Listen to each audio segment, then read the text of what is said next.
Like, I don't know, but whatever he says, one of these times they're going to catch him. I think yesterday we did, Oh, did because you? the countdown was really dicked up, and it came on. Yeah. So anyway, we're here. I'm coming to you live from the subarctic. You can see. Let me show you the great outdoors. It's still dark.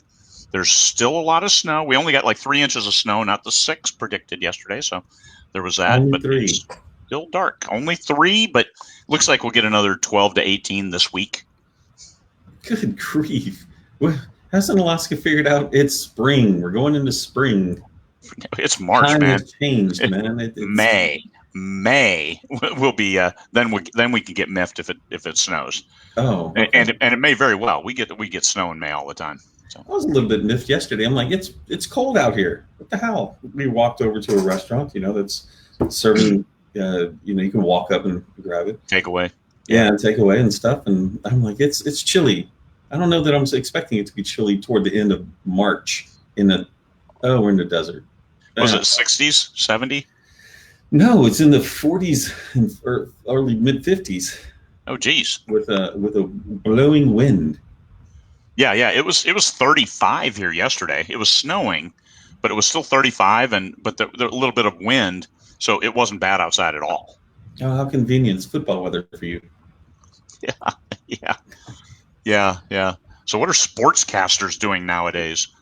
Going back over, probably doing the best 10 quarterbacks in the 2000s, the best 20 such and such. Yeah. Here's men's volleyball from 1948.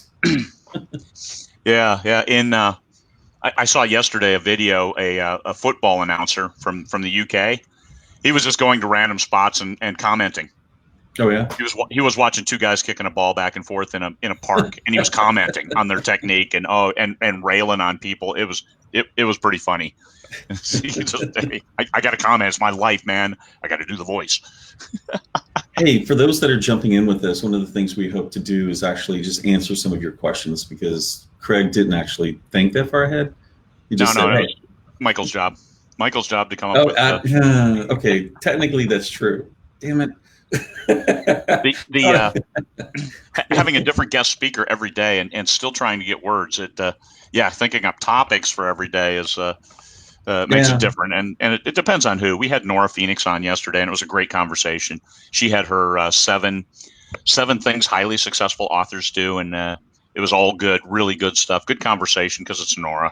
And same thing today. We'll talk about those things we're doing right now to weather this storm as it may be, and the attitude. It's just here we are. We're doing our work. We're in our element. I'm actually in a hotel room, but still in my element. I'm going to super glue my hands to my face, so this is how I'm going to talk the whole time. So as a reminder, Why? don't touch your face.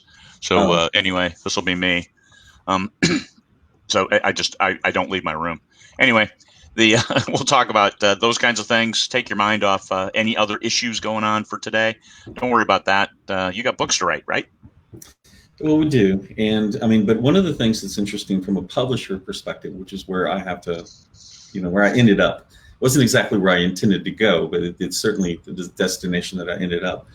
You do have people inside the company that are worried about what's going on. You have people outside the company. You have people who reach out to you because, what are you seeing? What am I seeing? In general, one of the things that we're seeing right now in the sci-fi urban fantasy is about a 10 to 15% drop in sales.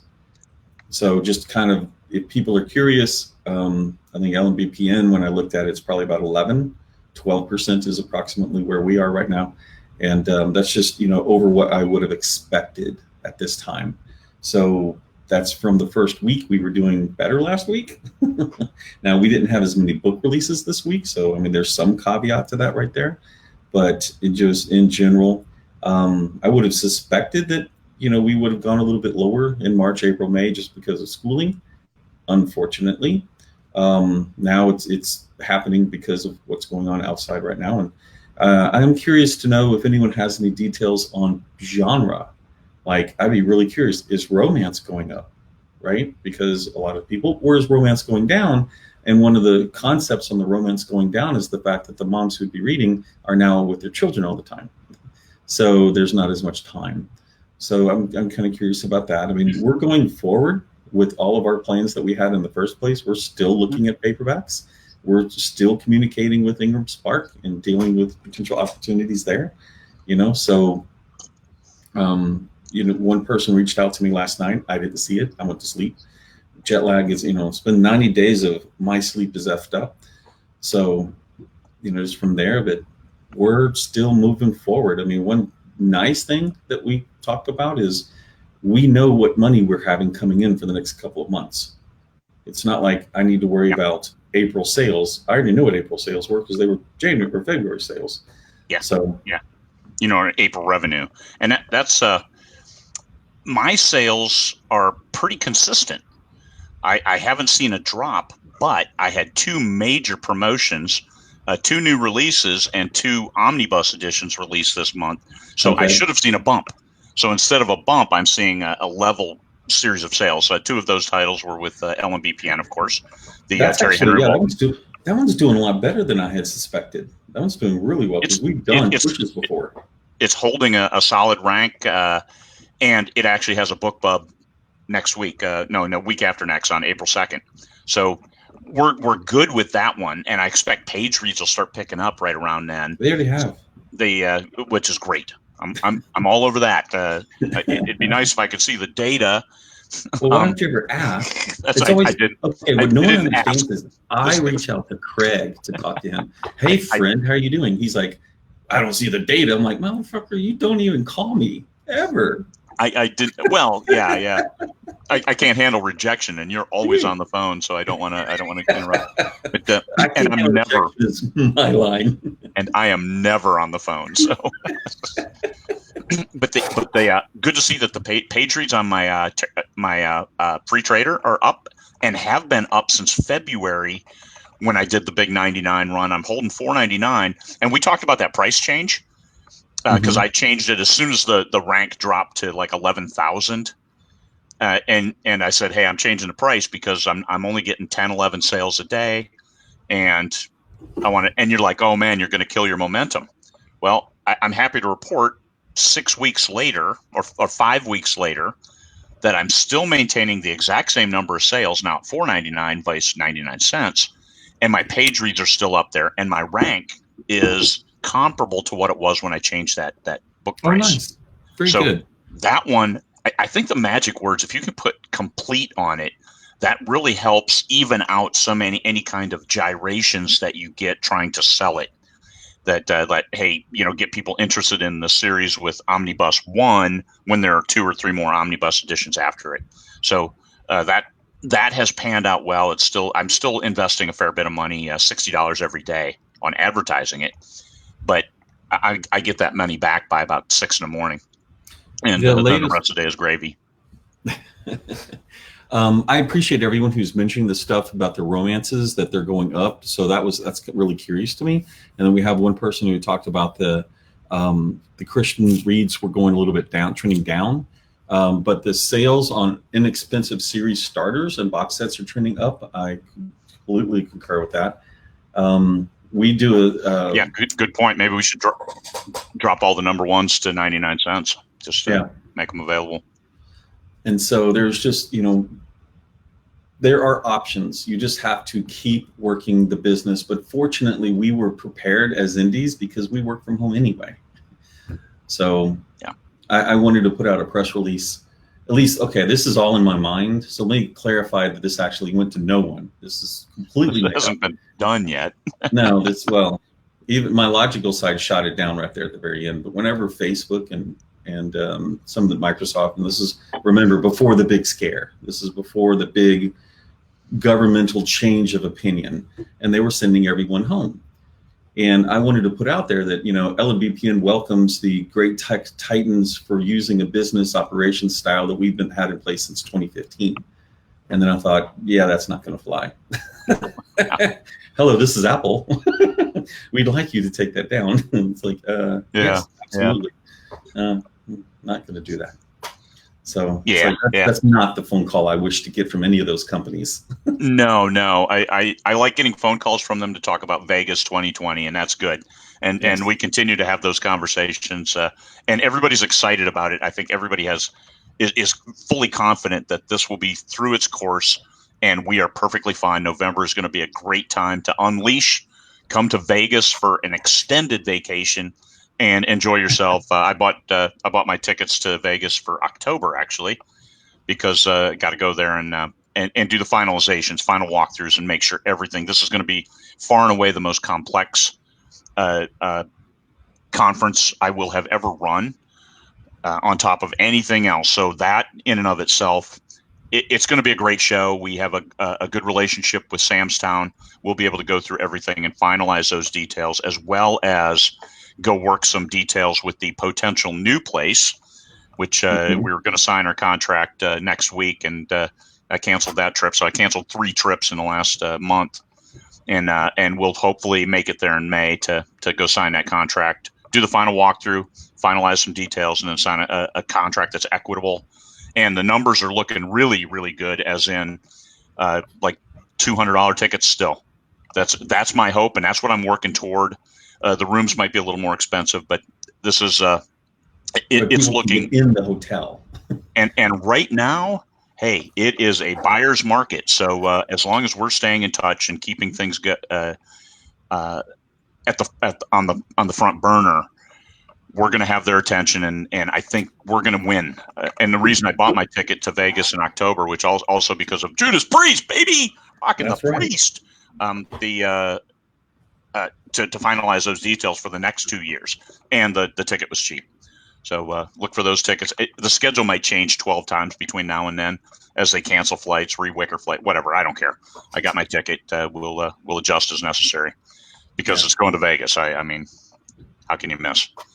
Going to one of the comments in there, yes, one of the reasons that we saw a drop in cash, and I had David on our team really go through ours, we saw reductions in people buying the ebooks. It was more on that side than it was on the KU that we saw dropping. This is back in Sunday, Monday, which is normally our biggest days, and we started going down. So we had really soft Sunday and Monday. Tuesday, Wednesday, they seemed to kind of even out. So my expectation is, was, that people were having to react to the new normal, and when new normal ends up, then we can figure out what's going on. So go ahead. I'm sorry. Finish your thought. I also saw are we doing new promos? Absolutely, we're doing new promos. We really haven't changed our spend targeting. However, our spend is going down because advertising, just ads aren't being clicked on as much, so we're not getting charged. So, but that was the latest that I have as of this morning. It looks like our ads just aren't getting clicked. Yeah, actually, yeah. Same with mine. Facebook is doing well. I think because every human being on the planet is on Facebook right now. It seems to be slowing down. They always spend your money. But they're happy spending my money. Hey, somebody asked a question on pseudonyms, pen names, and that person has 10 of them. I tell you what, I have 2 of them, and it is far and away probably the most annoying thing ever. Mark Dawson will put his middle initial on his nonfiction, but it's still Mark Dawson for his books. For me, I didn't bother with that. It's Craig Martell for my nonfiction. It's Craig Martell for my other books, because I have built my brand that is more of a Andre Norton or Highline kind of brand, in that it's my name and not my series or what I write. Because look at Stephen King. He's got On Writing. He's got a nonfiction book, but it's Stephen King. And he's got these other books, and all of his, whether it's horror or science fiction, it's still Stephen King, because he is the brand. Same thing with James Patterson. He's got children's books. It's James Patterson. So I'm going with my name. I would never have 10 pen names. So anyway, that's me. Go ahead, Michael. Sorry. And on the other side of that coin, I started with Michael Anderle, and if I were to do this all over again and decide not to build LMBPN like I had, I would only be Michael Anderle, like Craig and was mentioning. I'm sorry, I just got totally screwed up with you putting that exclamation point on Anderle. I'm like, how did he misspell my name? There are 2 L's in there. What the hell? All right, so going back to it though. We are using pen names. We're using them fairly well. There's different reasons that we've tried to use them, but one of the ones we're doing now is so people don't even know that it's us. We've gotten to the point where we're trying to sculpt our own also bots, And if our fans know that it's our pen name, our also bots are screwed.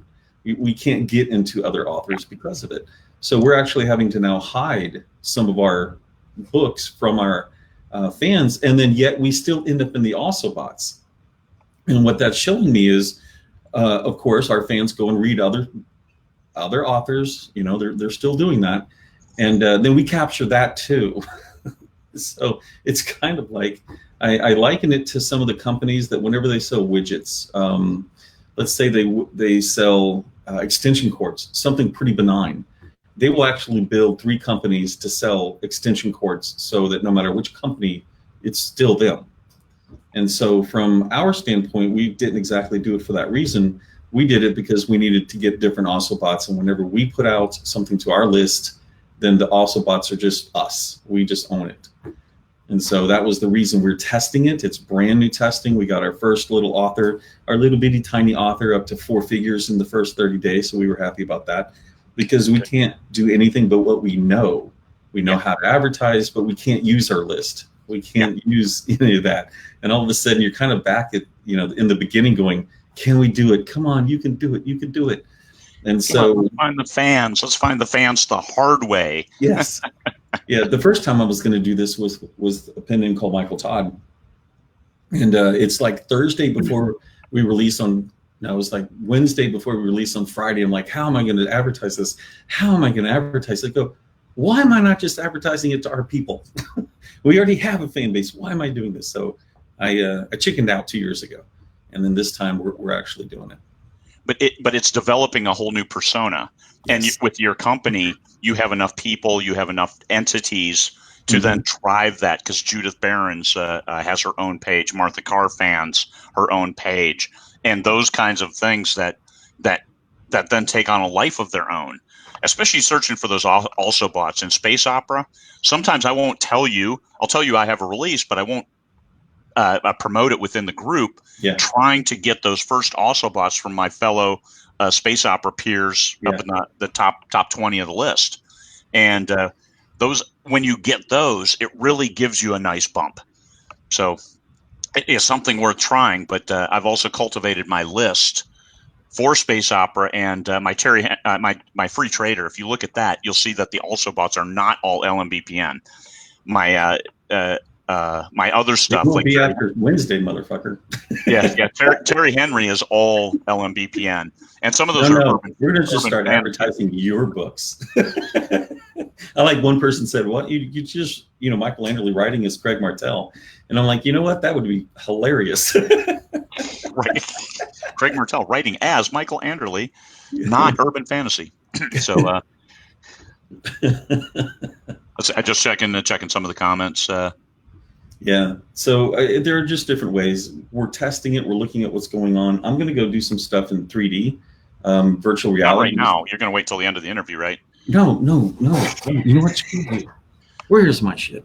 I have a separate computer, a Microsoft computer that will work with the 3D better. And you're not here to fight me on it because you're gone. Yum fuck Tiberius troll. There's marketing going on there. Look at that marketing. Martha will be happy. Well, son of a bitch. Now I'm having to sit here and go, where the hell is my virtual reality rig? Well, that's because it's with your Microsoft computer. No, probably. So a moment of silence for my quadruptor. I had bought one of those, 4-bladed $1,200 quadcopters. I can't tell if you're laughing or what the hell you're doing. Anyway, so once upon a time, we're in a condo. It's not very much room here in this condo. So I have this big beast, and I take it to my brothers, and we play with it a little bit. And I'm like, hey, well, if you'd like to play with it, you live out here on the sea. Not too many people to get upset if you take it over the water and bring it back. So about 4 weeks later, he sends me this video where he had gone out on this beautiful boat, someone else's, and had taken it and flown it. Someone there knew how to fly them, so they flew it around the boat. It was this wonderful shit. Well, 3 months later, not that long ago, I'm talking to him, and he says, I hate to inform you that we took out the quadruptor out to the islands, and it sank. I'm like, how the hell does the quadruptor sink? Because it was supposed to have one of those things like if it's if it's going low, it comes back to you and tries to land. Oh no, that's what you paid extra for. Yes. I'm like, what did they try to do? Because out there you can get a pod of 200, 300, 400 porpoises or dolphins, whichever. And what did y'all try to do? Get 3 feet off the water and have one come up and hit it? What happened? So unfortunately, I have a controller for a quadcopter, and that's it. And I have no idea where my VR rig is. That's just moment of silence. Yeah. I was going to show you. I don't even know where to go from that.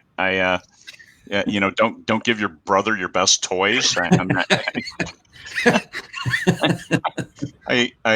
Yes, we'll play with it together, but it's going home with me.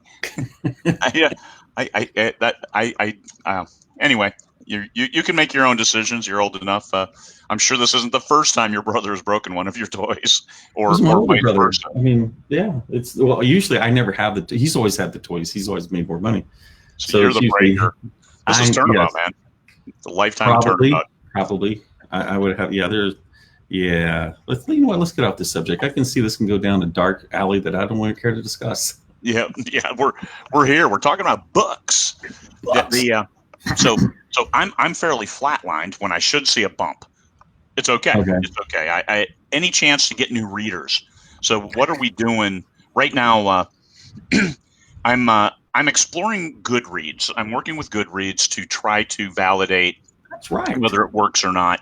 I've got a 10-book giveaway going right now that I paid for. I'm working with some of Goodreads people to see everything that's available and how we can use it to the best advantage of indies. So I will provide a report on that in a month or two as we see how things pan out. Data right now is iffy just because of what's going on. So reader behaviors aren't typical right now. We'll see in a month too what the new behaviors look like, and then we'll be ready to flex. TradPub, I'm sure, is suffering with Barnes & Noble. What is the status of Barnes & Noble? Are they open? I haven't noticed. I don't know. Does anyone else? Now, one of the things about Barnes & Noble is, of course, they don't have any ebook to speak of anymore. They kind of faltered with Nook. And I got a note because I'm on Barnes & Noble's mailing list, and I got a note saying that they would do everything they could with their brick and mortar stores, but it was an ominous tone. It gave me the impression that they were intending to close all their brick and mortar stores for a certain amount of time, which they need every day's worth of sales to keep those stores open. Yeah, we just had some discussion last night in the group about, I think it was Goodreads, about recommending other books and it affecting stuff on Amazon. I don't remember the details because I was going to look into it this weekend. And do that. So I've got a few books I have to read this weekend that are finished. It is a time that because LMBPN is still solid, I suspect it's going to go solid for the next few months anyway, but I'm always cautious. I always like to sandbag, under promise, over deliver. So that's just my personality. And, we're able to help the people that work with the company. And you and I talked about it earlier this week when I was trying to understand how can I help? What's my job in all of this? And I had, that discussion with you going, wait a minute, my job is to make sure LMBPN is as strong as it can be because we help so many people, not only directly, but indirectly, their family, their spouses. I had a conversation with a person last night where the intent for them was they were planning on doing some writing and then getting prepared to go do another profession and then do some stuff for and they can't do that now. So they have to then turn about and totally focus on writing, which means that I have to go back and look at all of the income and go, okay, can we afford this? Can we help this person and their family? Because people are being, let go, frankly. So that's where my responsibility is, and it's a unique situation for me to be in.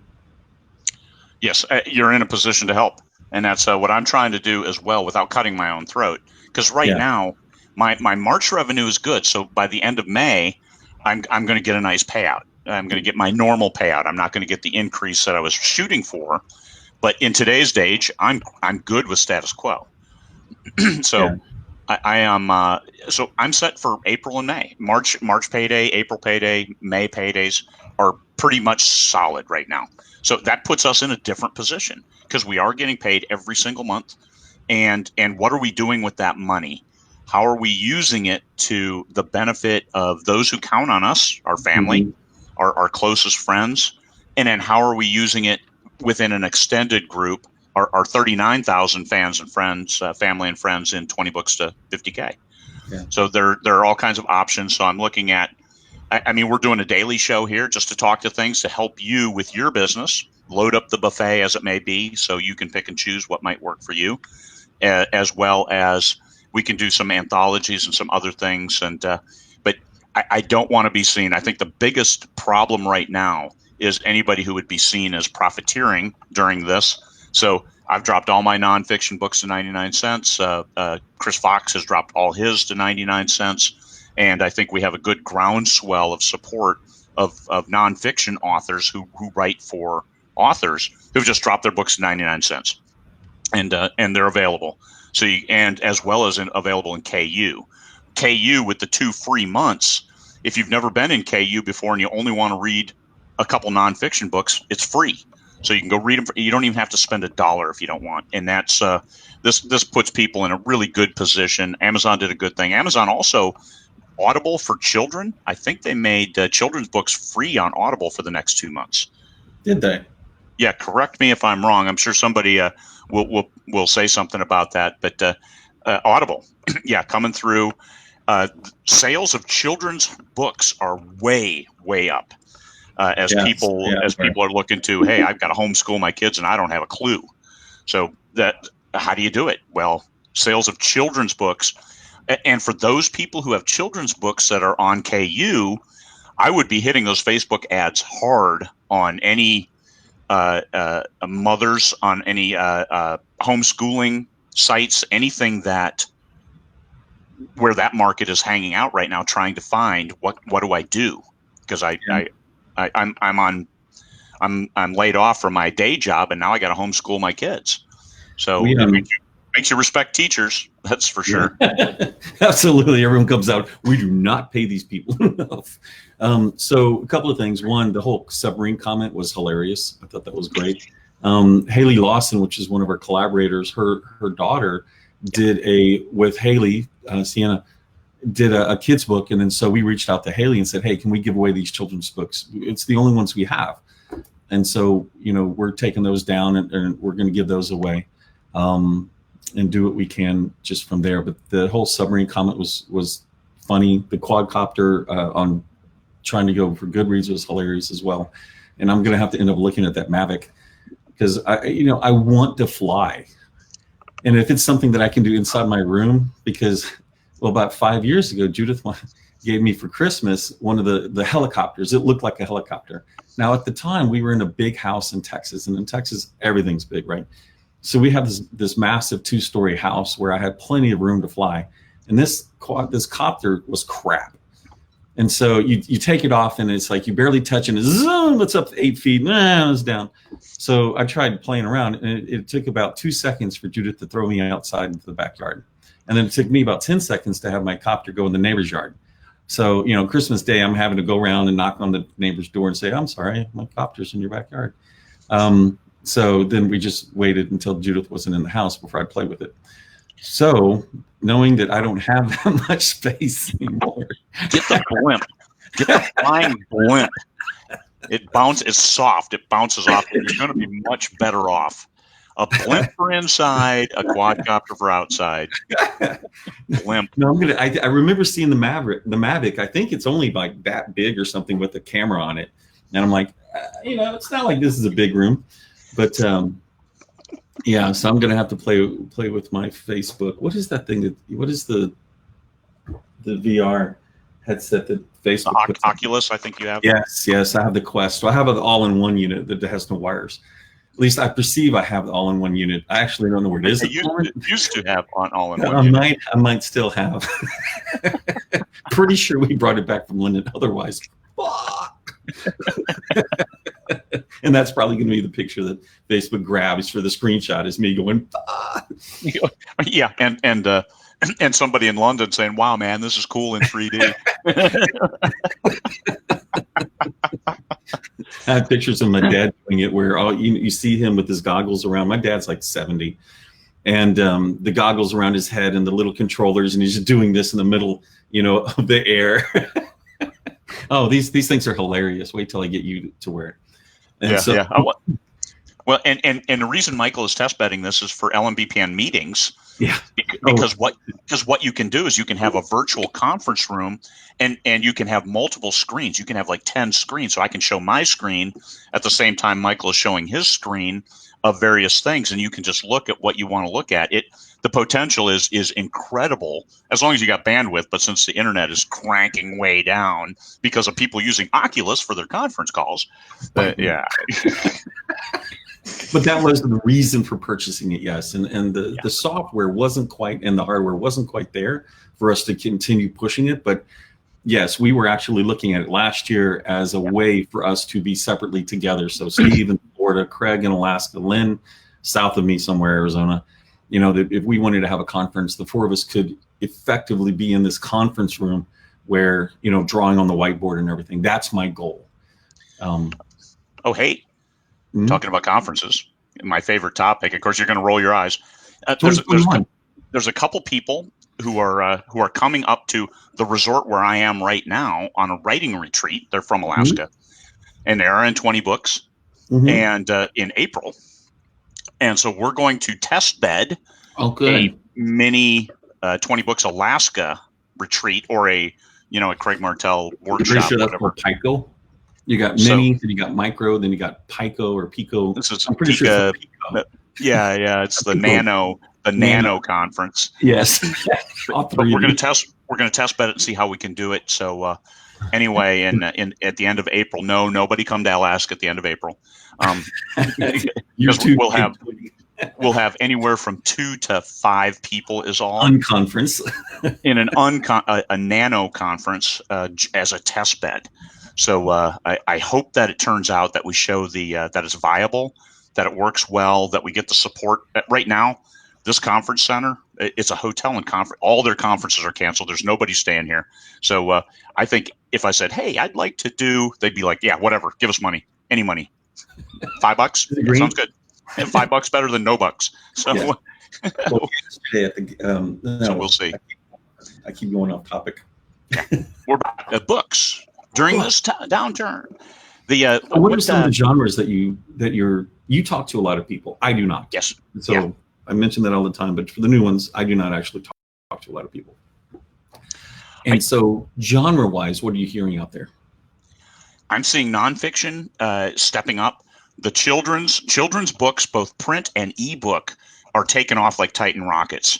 I don't know how long that will last, but for right now, if you have them, get your advertising in order and start getting that. Start promoting them where you can find the stay-at-home parents who are having to teach their kids. Nonfiction is doing okay. Escape fiction is doing well. Dark stuff is not. Now that being, I know it's crazy, but post-apocalyptic is doing just fine. My stuff, I sent out a welfare check thanks to Bill Patterson as a memo minder. So I sent it out to my list, and I got almost 30% open rate on my using SendFox. MailChimp, I was down to 6 to 8% no matter what I did. What's the difference? SendFox isn't automatically blocked by Gmail like MailChimp is. Mm-hmm. Where they route, if it comes from MailChimp, they automatically route it to promotions if they don't just kill it in entirety. Mm-hmm. So SendFox, which is on, it's available via AppSumo, and they're the people who built it. AppSumo, KingSumo, all of those, they built a mail service called SendFox. You can buy 5,000 subscribers for a lifetime for $49. So I bought 10 units, and they give you 3,000 free. So I have 53,000 subscribers for lifetime for $500, which is 4 months, which is actually 3.5 months of MailChimp cost for me. So I'm sorry, go back through those numbers again. How much did you pay for 53,000? I paid, it was $249 for the first 5. It was $239 for the second 5. So just under $500 for 53,000 email addresses. I have this really large desire for a million email. I'm like, so that's about twice that. So $10,000, call it. Yeah. Or you could get a plugin that has zero limit. And on my, the new IASFA.org, we have an unlimited number of emails that we can send for $25 a month. With a plugin. Be right back, folks. Because I will turn you on to who did that for us, and okay. And because that's, since you have a website, it's that, and plus I'm paying $100 a month maintenance on that website. That's separate because it's kind of engaging and involved. So I'm just out. Video? Are you trying to say you have a lot of video, or that you have? No, just content and different approach. It's Angular. What's that? It's not your Chuck Tingle stuff for engaging. I don't know who that is. We have no one is rammed in the butt because of social distancing. No, but I like the person who's checking flights for Alaska already. That's the way. Hey. I said don't do that. All right. So there are options. There are a lot better options out there. And deliverability, my deliverability has gone sky high with SendFox until the email services start blocking that one too. So I'm careful with sending. I have good subject lines, or at least as good as I can make them, and had a good open rate. So using that, the users are out there. They're answering the emails, because the check-in email, I had a huge response. I spent 3 hours over the last 2 days answering those emails, everyone personally, because hey, they took the time to send me a note back. The least I can do is say, hey, thanks for checking back in and saying you're okay. So that was time well spent. I won't do it again. Maybe in a couple weeks. So I'll send a follow up saying, hey, I'm out of lockup. Yay! I have a number. I don't know that you're going to go. You have excellent internet. Yes, I can't leave. I'm wearing an ankle bracelet now. Yeah. So what am I doing? I am writing every single day. So my schedule. Hey, people want to know what we do. My schedule is I've been getting up at 2 in the morning. I'm getting not enough sleep because this bed isn't my bed. And get up at 2. I check emails. I check online. I bring up my book that I'm working on, and I start jamming a word or two. Usually I get a couple sentences and then I'll get distracted. So I'll go to Facebook. I'll answer any messages that I have. I will jump on, maybe make a post. I'll try to do something on my own personal page, trying to just distract people, take their attention away from the trials and tribulations of everything that's going on today. And here's what I'm doing. And people can just share, hey, here's what you're doing. It's a nice thing to do rather than lamenting something that you cannot control. I mean, sometimes people do need to talk about it, but you give them a forum, a healthy forum, like, hey, what's your problem and what are you doing about it? And what are you doing about somebody else's problem?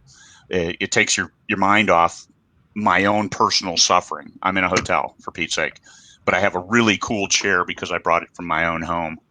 I was going to say, you had to go back home, didn't you? So much for that quarantine. Well, it was in my garage to get thrown away. Oh. So I did not go in the house. I did not touch anything my wife touched. I did not breathe any of my wife's air. I think she's perfectly fine. She's as healthy as a horse. So yeah, 7 days in. We have Spain. 7 days left. Just to clarify, why you're doing this is because she came in from Spain. Yes. Yeah, she spent 10 days in Spain right before their numbers shot up. So she was around infected people. She spent the last 2 days in Madrid. And when she flew out, there was only like 2,000 infected people in Madrid. So that's why she's in quarantine and I'm in isolation. So we're dealing with it. So there was that joke that went around. Little girl goes up to dad and says, "Dad, why is my sister Paris named that?" And he goes ahead and explains that Paris is there because mom and daddy were frisky when they were in Paris. And she's like, "Well, thank you, daddy. You're welcome, quarantine." Yes. Cute children. So I always come back to trying to get the words.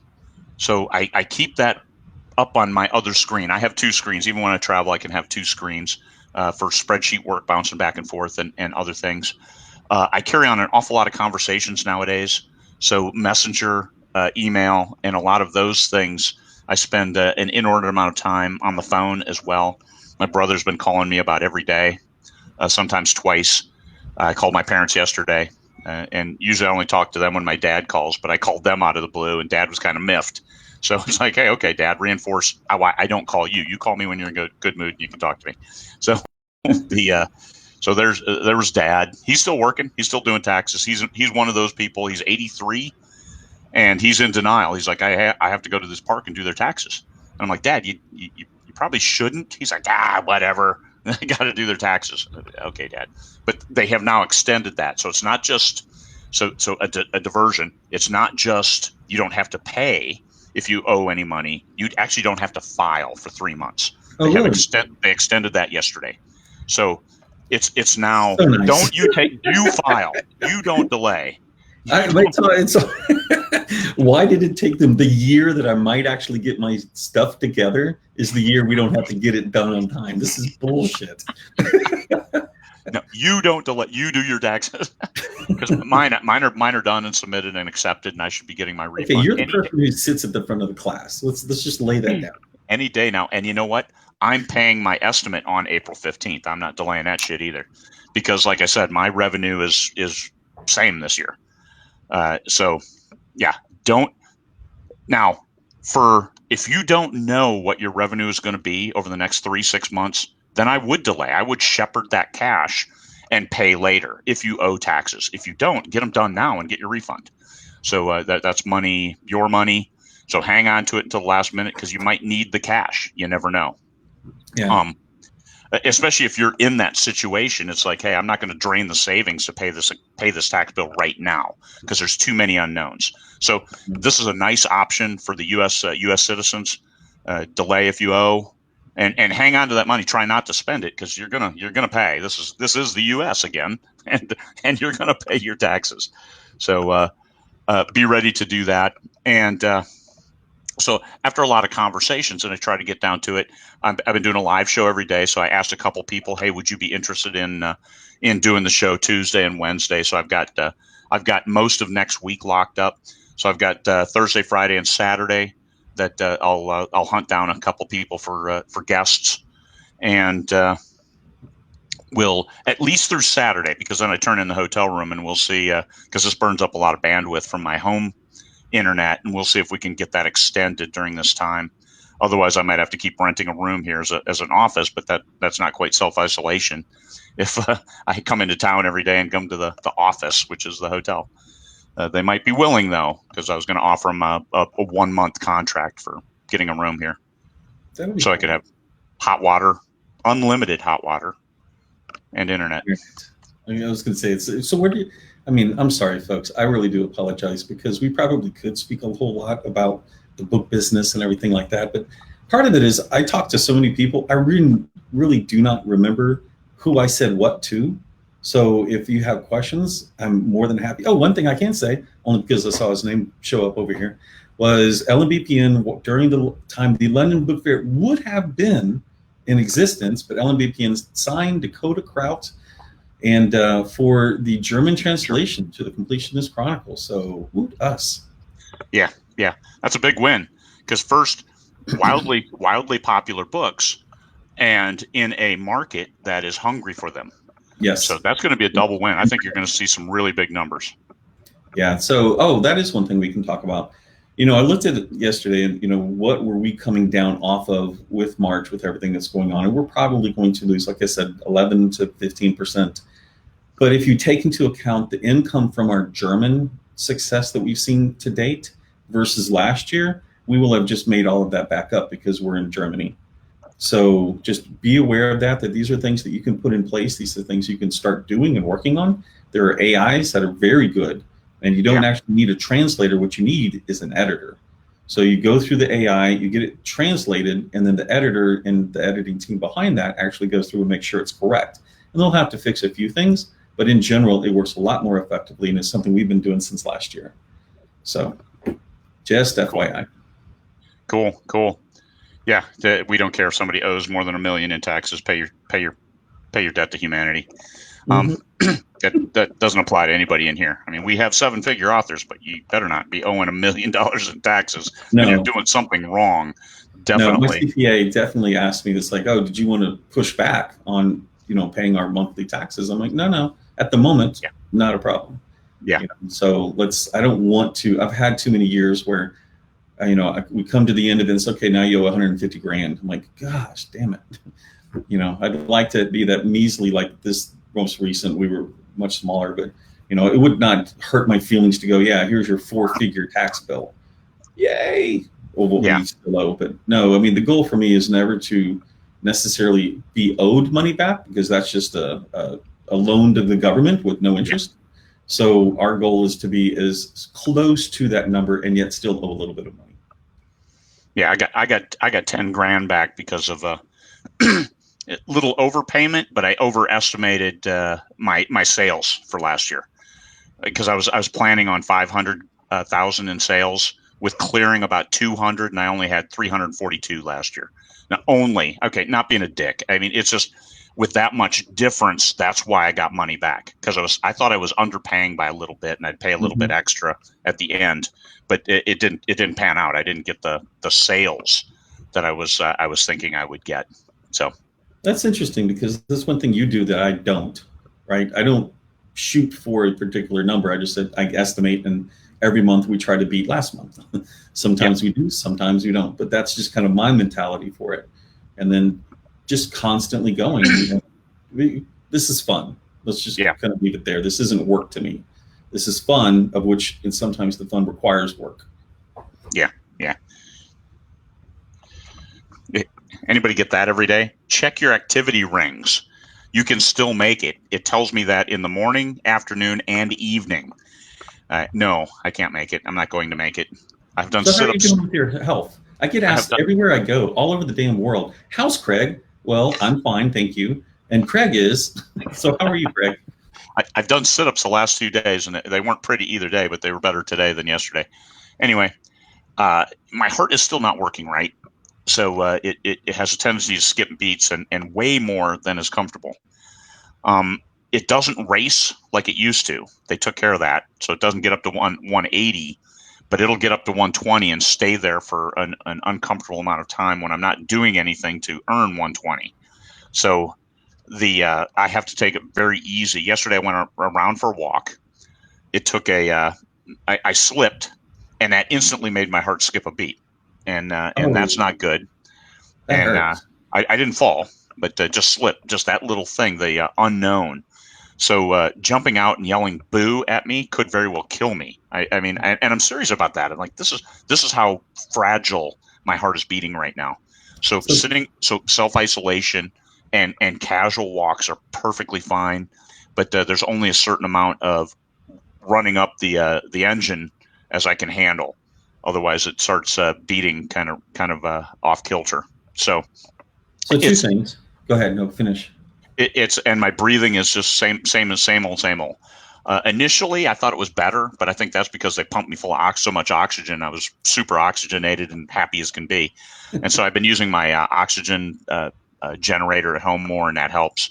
But generally, a lower level of activity. Now, I can't increase my calorie count like I have over this last week. I have to take it easy. Yesterday was a good day. The previous 5 days were not. I should not have bought that 2-pound bag of M&Ms, but I did. And you cannot leave M&Ms, just sit on the counter and not eat them. So anyway, that's where I am. Okay, so a couple of things. In the discussion with talking about German translations and everything, do get lawyers involved.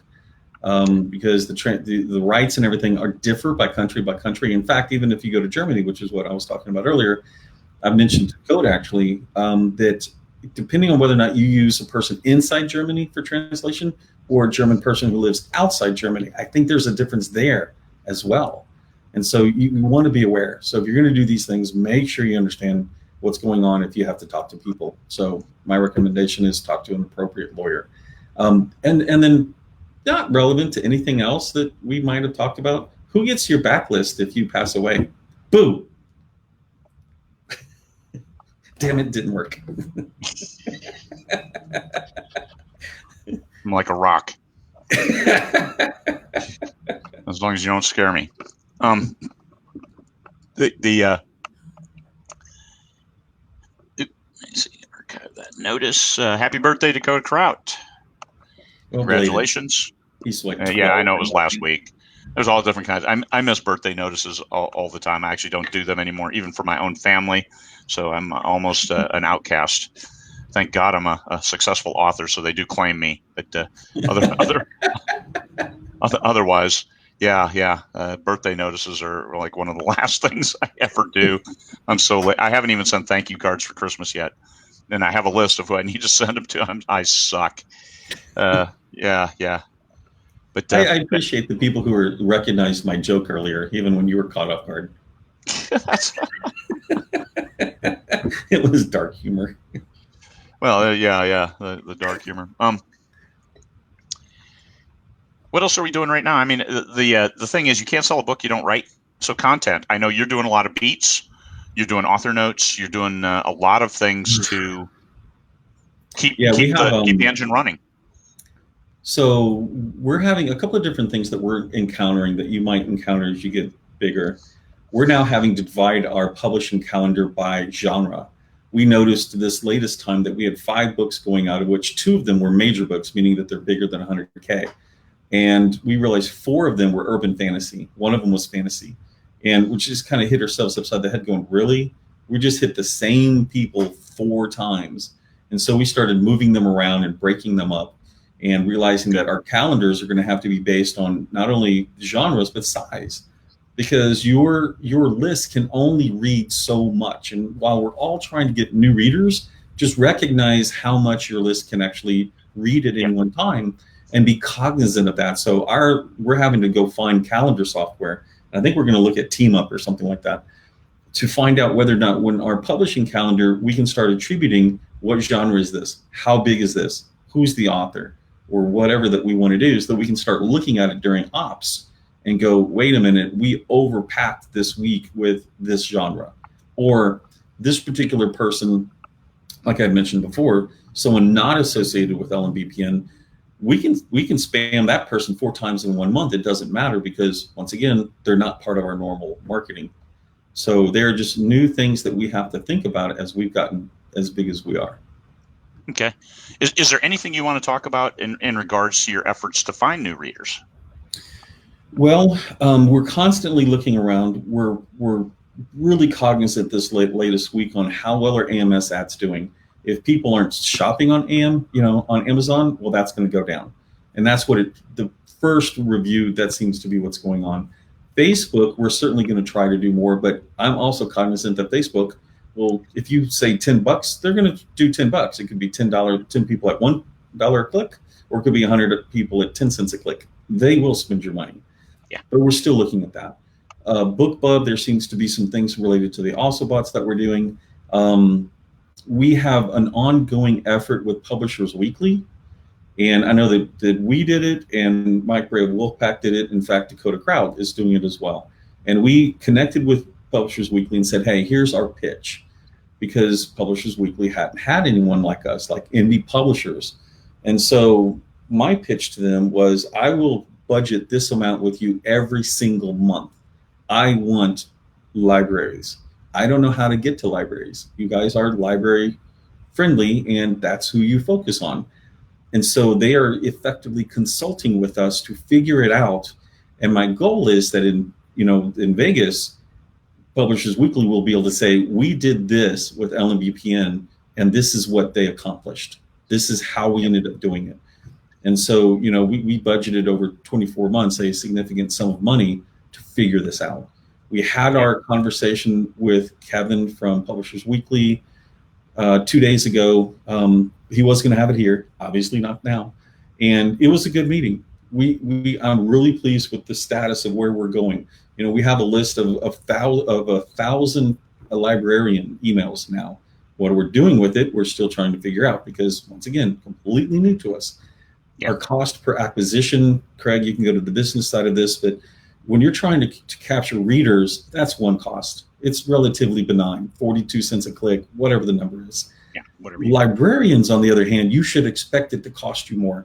These are very specific business to business leads. And, our average was anywhere, our range, if you will, was everywhere from $1.75 a click on an ad to $13 a click on an ad. It averaged out in the $5 to $6 range, which for me, if I'm going after librarians, I'm completely okay with that.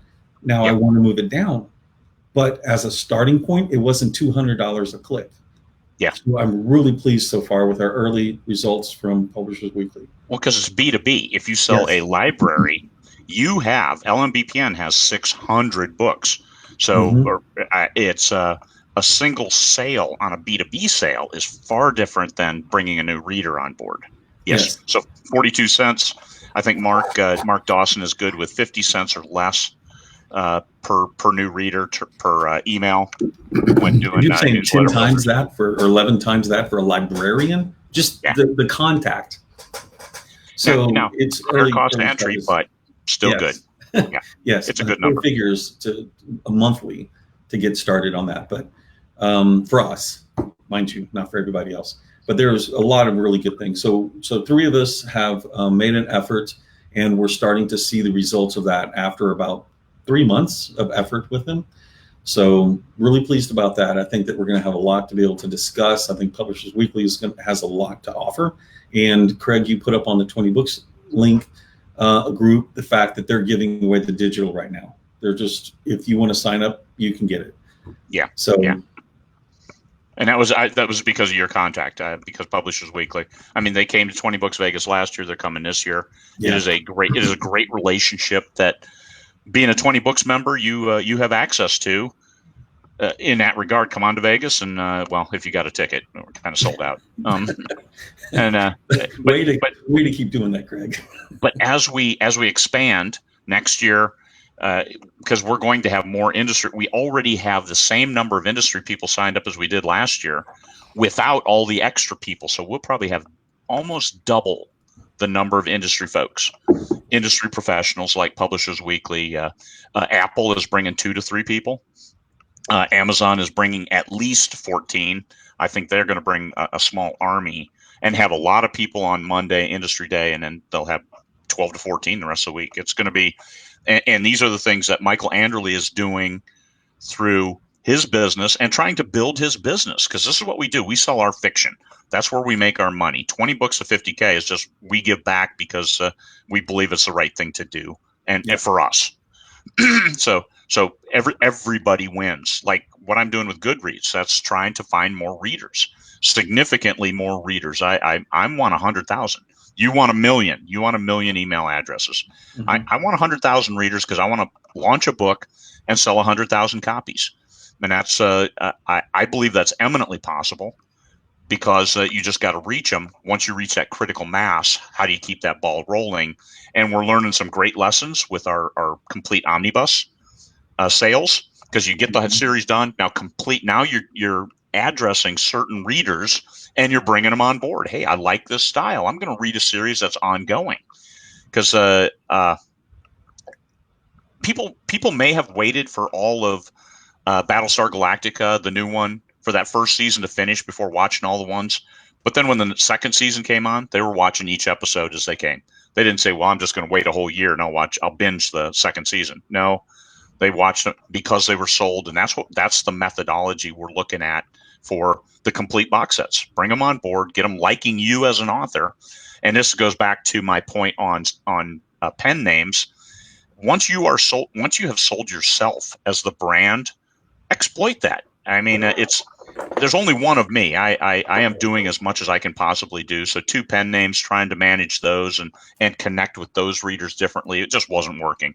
It was way too much effort for too little gain, and that's why I'm the brand now. I'm just going to publish everything under my name, unless it's that CH other brand, which we couldn't change at the last. That has messed me. So one gotcha from Oliver Audio. And let me write this down real quick before I forget. It has something to do with imposter syndrome, but so we had published over 200 audiobooks ourselves. So we'd spent $250,000 or $500,000, and decided that it was better for us to license our IP out to audio companies. But with doing that, we've been caught a couple of times because we're accustomed to being able to just move back and forth. And Craig is like, hey, let's move this series of books, which was under C.H. Gideon, which happens to be your initials, C and H, which I did not know for quite some time. He never tells me shit, folks. He really doesn't. I get to find out after the fact. So anyway, Craig wants to move it, and then I don't even know who it was who also was like, well, didn't we sell that? Didn't they already have C.H. Gideon plastered across all of the covers? Oh shoot. I had the covers redone, and that's all cool. And then all of a sudden, it was Steve Campbell, not that Steve Campbell, the other Steve Campbell, who said, "Oh, by the way, they've already done the audio, and we'll have to pay to change the audio to your name. Do you want to do that?" And I'm like, "Well, no, not really. I'll just keep their advance, and we'll not pay any extra. Thank you." So I was listening to Keystroke Medium this morning, and they had Jonathan Mayberry, whom I had met up at Kevin J. Anderson Superstars event. So I'm listening to Kevin or Jonathan, and there's one other person they had on, but I was only listening for like 10 minutes. And he made a comment related to, he's got like 38 to 40 books out. And this is a gentleman who's just sold widely. He's got stuff, I believe, that's on cable. I mean, he really except when he says that he often suffers from imposter syndrome. And that is one of the most common things that I actually encounter when I talk to people, whether they've done 50 books or they've done none. Now, none you kind of understand, but 50 books, that's a little bit hard for me to go to. And I posited this morning, and I haven't given it too much more thought, but is imposter syndrome nothing more than you setting such a high expectation you'll never hit it? That if you lower your expectation to something that's achievable, you'll feel better, and the imposter syndrome won't be as big a deal to you? I don't think so. I think if you lower your expectations, you'll always know that you lowered your expectations. But that's why it's so important to start off with realistic expectations and then adjust when you see what's possible. That's the goal, though. Unrealistic. So maybe I should have phrased it as you have unrealistic expectations and ergo have imposter syndrome issues. But if you had realistic and you hit them, how can you be an imposter when you accomplished your goal? Yeah. That was my question. I didn't suffer from imposter because I just assumed that I was going to write something, it would either work or not work, and I would try again. So to me, it wasn't. I got all the confidence I need when strangers started reading my books and said, "Hey, these aren't bad. Aren't bad is as good as I was hoping for, actually." And then they started to sell and sold more and more and more. And then all of a sudden, now I'm selling thousands of copies a month, and it's like, okay, people wouldn't buy them if they weren't good. People wouldn't join my email list and send me a note saying, "Man, I can't wait for your next book," which means they liked all the last ones. And that does it. I mean, now the thing I don't have is I don't have a financial goal. I want to sell 100,000 copies of a single book. That's my goal. But it's not like I want to make $1 million a year. I actually expect that I'll do that at some point. But it's not that I'm going to be crushed if I don't, or over the moon if I do. Because if I do, Uncle Sam will be over the moon. But not. That was my first big issue. and it'll be okay. So my goal, but I am doing all of the steps in between. If I don't hit it, I won't lack for having tried.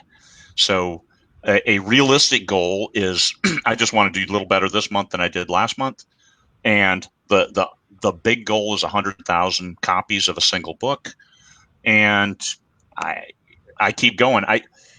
I think you, just like me, we revel in the success of the members of 20 Books. We enjoy the conferences and see the relationships that are nurtured and grow, to include those with the industry professionals.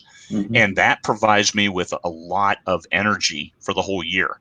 My personal, I mean, I do that for credibility's sake. If I'm not making any money, who am I to stand up here and say, hey, this is something that you can do? So my own personal sales, that just provides credibility for me to stand on a soapbox. But otherwise, I get a lot of joy out of everybody's victories. When you type the end and you share that, hey, my first book finished, that is so huge. I mean, we enjoy the hell out of those. And I may not always comment, but I love seeing that. I love seeing your individual success, and keep rolling. Excellent. Yeah. So a couple of people piping in on their version of imposter syndrome. One of them is the concern is like everybody else telling you you're not good enough, and they're measuring you by whatever criteria, which frankly is probably their own. Like, I can't do this, ergo I'm going to tell you you can't do this, and that'll help me. Well, I don't have that problem, because people telling me I can't do something immediately causes my personality to go, screw you, I'm going to go do it. Things like you can't kill a dog in a story and have it be successful. So I did. I've decided I'll never do that again. So I was successful. And it came at a price, man. It's steep price. Yeah, fans were not pleased with the poor dog, but I was smart enough not to make it to where people were actually connected to the dog before I killed him. Actually, I queued him up.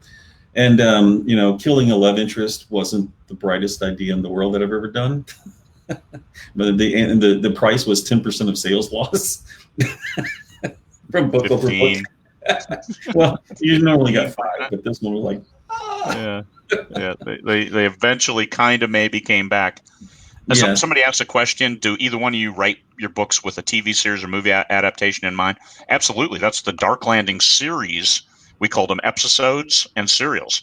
Those were 12 episodes designed very, very specifically for a 1-hour TV show. So yes, we have done that, and we have floated, and we are continuing to float those and try to sell those to Hollywood or Netflix or Amazon Prime, anybody who is looking for something a little different, and for those people who miss Firefly. But that's that specific series. I think we have almost all done that. Yeah, mine was a little bit different. I didn't do it that style. What I did is I decided I wanted to put out a product that looked Hollywood from the beginning, to try and test whether or not the look was more relevant than the content. Although the content has to be solid, it has to be quality. So I'm happy to say that Opus X is doing really well, just not only from people enjoying the story, important, but the graphics are just amazing. Opus is. You showed that at the beginning of Vegas. I'm sorry I heard you up. I boned you. I mean, there's really no other way to say it. But you showed the video, and it. Yes, you did. Now go ahead. I'll continue with this apology. The previous year it's like, hey, I'll take 20 minutes. I take 5. The next year you assume 5 minutes and I take 20. 30. I may have taken 20. But Opus, it is an exceptional piece of visual treat for you to get you into the books, and the delivery exactly on time every book. And that, I mean, it was a promise to the readers, managing reader expectations, giving them a visual treat, and putting it out saying, Hollywood, this is something that you need to jump into for the readers. So the readers just assume this is a high-end production, and it is.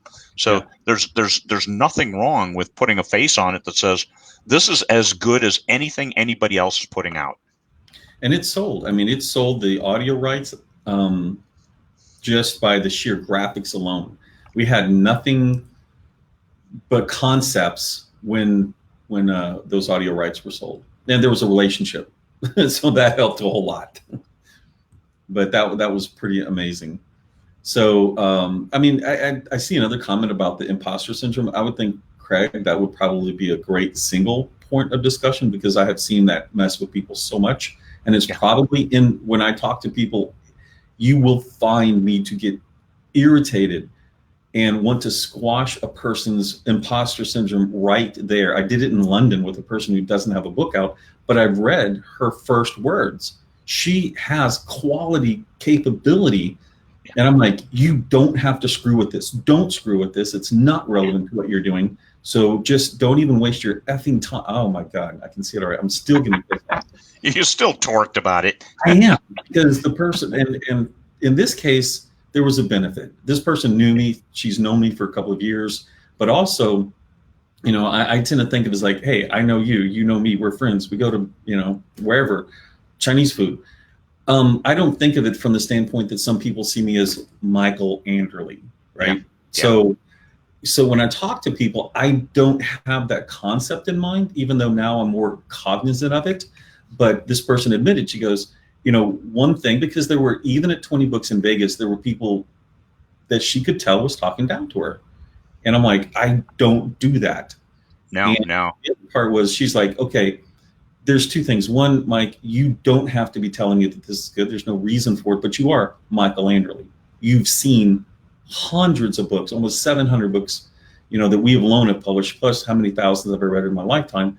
And I'm telling her, from my area of expertise, you write well. So get over that part. You're fine. You're telling a good story. It wants to keep me reading.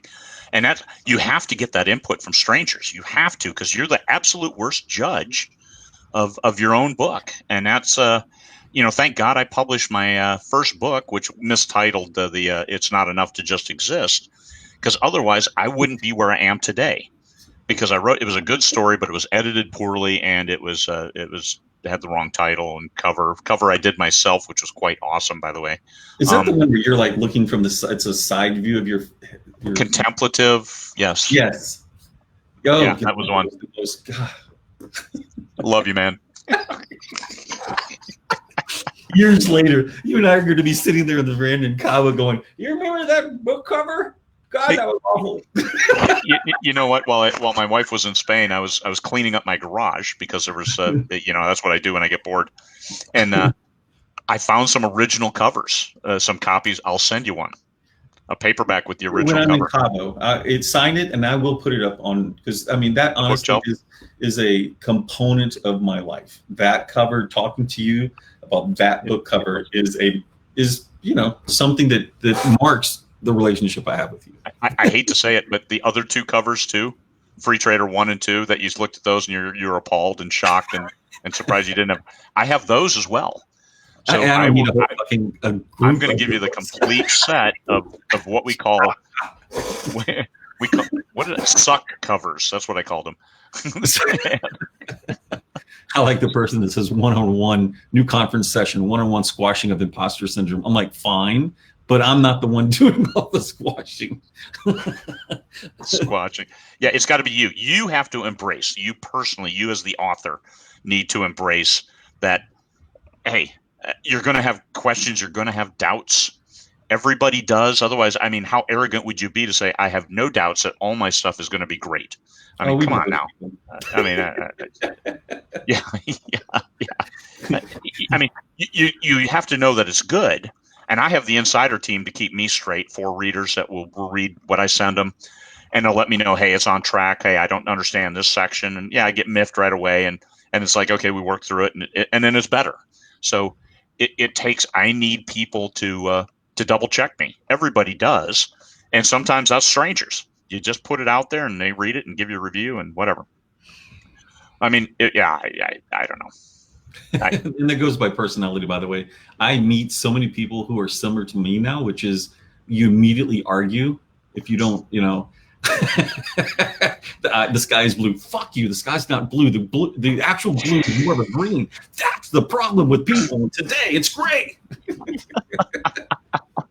Cerulean. We're going with cerulean. How do you spell it? How do you pronounce Incardine? Is it Incardine? Oh my God. It's red. It's Kardashians belong on Star Trek. So that's I was talking. I can't say who it was, but the individual I was talking to was a guy who was darker skinned, and he made some comment about some things, and I said, "Well, I mean, come on, the Kardashians have already shown that darker skinned guys are the hot thing, man." he didn't appreciate that. Yeah, that's falling flat, man. The ruffle. Did they have the ruffle nose? What? Oh, they had the bonehead. Who? Did they? The Kardashians on Star Trek Deep Space Nine. What? They had the bone neck. They had the bone neck. The Kardashians. Okay, how many people here heard Star Trek when I said that, and how many people heard the group of ladies who are incredibly popular and pop social Kardashians? Please just make your popular comment. Just for popularity's sake. What the hell is that? Nobody does that. Kardashians. The Deep Space Nine, man. Kardashians. Kim, Kylie. How would I know? or in clearer terms, how in the fuck would I know that? Because you haven't.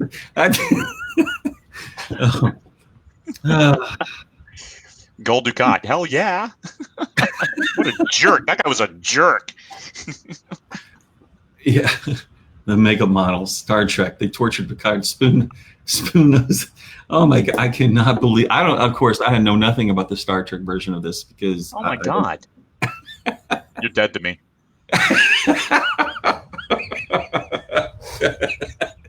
You must use your self-isolation to catch up on Deep Space Nine. Have you seen the publishing calendar lately? We go out to June at the moment. We are booked until June with 20 plus books a month. We're pretty busy. If they can delay your taxes, you can delay the publishing schedule to get caught up on Deep Space Nine. Kim, Chloe, Courtney, and Craig with a K. Whoever did that, you're dead to me too. Craig Kardashian. Oh my God, we got to. Somebody please start a meme with Craig's head on a Kardashian body. Everybody's dead to me. Everybody is dead to me. This is the last Daily Show. You're all dead to me. Craig Kardashian with a K. Oh, that is going into. I need to misspell Kardashian and put that in somewhere. Oh my God, 76 minutes. But see, this is Michael and I at our finest.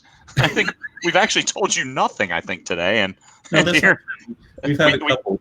We have touched on some good stuff. I mean, like I said, I'm working with Goodreads to try to see if that's how we can make that a valuable venue for self-published authors to find new readers, and what can we do? So I'm working very closely with them. We talk every few days on what we can do, how we're doing it, and things like that. So we'll add that to the repertoire along with a lot of other things that we're doing. We'll let you know when we've had success. We'll let you know what not to do or what didn't work for us, caveated with probably. Yeah. Just because and data right now, don't take it as gospel for the entirety of your publishing career, because the world is different right now, and this actually may be a new paradigm. So what's it take? Just watch, keep doing what you're doing, and be ready to flex if something changes. Because if Amazon goes down, if Facebook goes down, if buried under the thing, what is your fallback? How will people find your books if Facebook goes under for some reason? Because hackers get bored too, and they may see Facebook as the most lucrative target to do a denial of service attack. And could you live without Facebook for a day or two? Yes. I think I could. I know I'll have a day or two of extra time if Facebook is down. So what I need to do is, because I just realized with all of these people that are going through, only if I've friended them do I see them. Yeah. And so if you friend me in the next day or two, then like Tuesday, I'm just going to go through and approve all people who tried to friend me. I'm just going to give them all. And the reason I don't typically do that is because there are always spammers in this list, because I get hundreds. And so I've always been hesitant, but I'd really like to know who's talking. So that that supersedes my concern about having to kick someone out, 2 or 3 people. I actually think the only people who show up on this list are people who have BeLive accounts. Dakota, you're there. Do you have a BeLive account? So I don't think, because I'm friends with a lot of people who do not show up. But Kimbra Swain and Dakota Kraut are the only 2 people, their names actually showed up. So I'm thinking they have BeLive accounts. So if they have a Blatcher in the house, really? Y'all are listening? Is that what I'm seeing down there? It says Dawson and Blatcher in the house. I mean, if those 2 are listening and they want the 4 of us to get together, that would be fun. I don't Yeah. think the four of us ever been in the same place. I know three of us have. No, yeah. I mean, I've talked to James and Mark, but you talked to them separately in Vegas. All four of us weren't in the same place at the same time, except on stage when I was the only one acting normally. Everybody else was acting weird in Vegas. Well, what are you talking about? When was James there? Because I remember with James Mark. was in the background taking pictures of the crowd. Oh, He was behind the podium. You and Mark were up front taking pictures. We have a picture of that. All four of us in one picture. And you're all doing weird shit, and I'm the one talking to the group about stuff. Okay, so I see a person who says, I have a BeLive account, but they're just Facebook user to me. Okay. I have no idea why people show up, because I have friends that are on there and they don't show up with their name. Only two people. You need to register to give approval to BeLive to use your Facebook profile and details. Well, that would explain. Okay. Thank you, Erica. And that explains why she would know. Yeah. Yeah. You, Greg. So Dakota Kraut, he obviously has a BeLive account and has registered and said, hey, I'm me. It's okay. Yeah. Register for it. So that's what it is. So Mark and James are in the house. We can do with BeLive. We can do all four of us at one time. Maybe we can set them up for sometime next week. And, yeah, it was a lot of fun, guys. James and what's that other guy's name? Mark. James and that Mark Dawson guy. Yeah, we can cycle them in if you're up for another 7 a.m. your time. Yeah. Say Friday or Saturday. Or either way. And I just finally got out of bed at 5. It's not like you're not gonna be home. So. Yeah, really. I wanted not to travel. Guess what? The world was. Oh shit. Yep. Oh, and hey, there's Erica Evers pops up in my feed. Yep. Way to go, Erica. You're this week's employee of the week, even though we don't have employees. So Jeanette's listening as well, and I know she has BeLive, but her name didn't pop up. So I guess you just have to do as Erica tells you, which is probably a good thing. The reason that we've never been together is the risk of a meteorite strike. So anyway, we'll I'll get a hold of Mark and James separately, and we'll set up a good time. 6 a.m. Alaska time seems to work well, and also it beats the rush here. So I have as good an internet during the day right now as I do at all anytime during the day here in the hotel. And Saturday is the day I move out next week if I leave. So. All right. Well, nice to know that in the background your sun is slowly rising. Yes, it is. It's getting pretty nice out, and it has not snowed extra today, although it's overcast, and it probably will today. Who knows? All right. Nice talking with you, Michael. As always, I look forward to the next time I can visit Vegas, only as soon as possible, to go work with the Potential Hotel. And you, I, and Judith can go down there and talk to them and do a final walkthrough, ask those detailed questions, and hopefully come up with a contract that works for everybody. Absolutely. For 2021 and 2022. Peace, everybody.